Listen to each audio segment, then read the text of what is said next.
ஆனா நீ பெரிய ஹீரோ தான்ப்பா. அந்த பொண்ணை காப்பாத்தி எப்படியோ கூட்டிட்டு வந்துட்ட.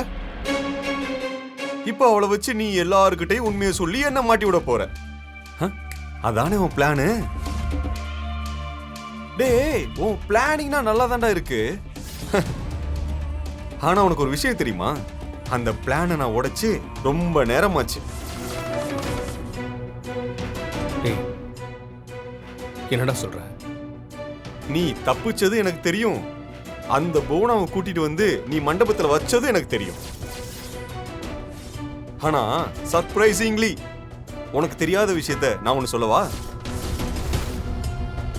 இப்ப அந்த புவனா இந்த மண்டபத்திலேயே இல்ல.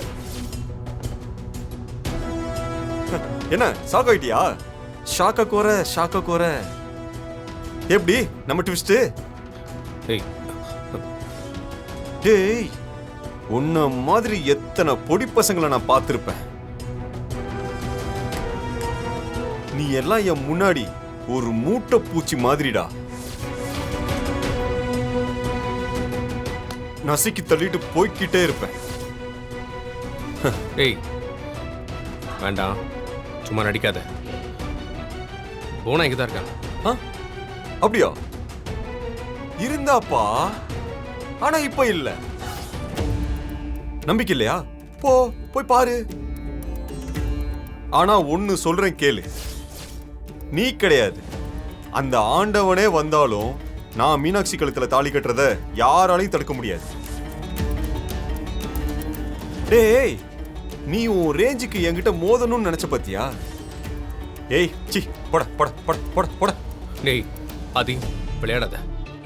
போ, ஃபர்ஸ்ட் போய் இருக்கலான்னு பாரு. போ போ போ போ போ போ போ.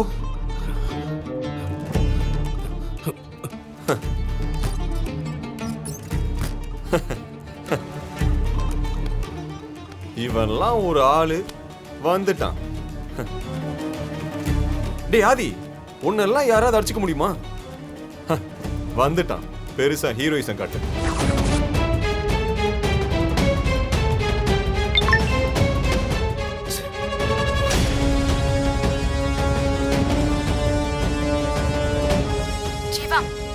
மன்னிச்சிருங்க, என்னால ஆதியை பத்தி எதுவும் சொல்ல முடியல.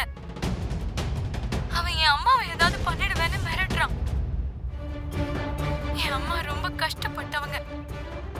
அவங்களுக்கு என்ன விட்டா வேற யாரும் கிடையாது. நான் போனது தப்புதான், ஆனா எனக்கு வேற வழி தெரியல. என்ன மன்னிச்சிருங்க. ஆனா எப்படியாவது ஆதிய மீனாட்சியை கல்யாணம் பண்ண விட்டுறாதீங்க. நீங்க தான் எப்படியாவது மீனாட்சி லைஃப காப்பாத்தணும். நீங்க நினைச்சா மட்டும்தான் அது முடியும். ஏதாவது பண்ணி மீனாட்சியை காப்பாத்திடுங்க.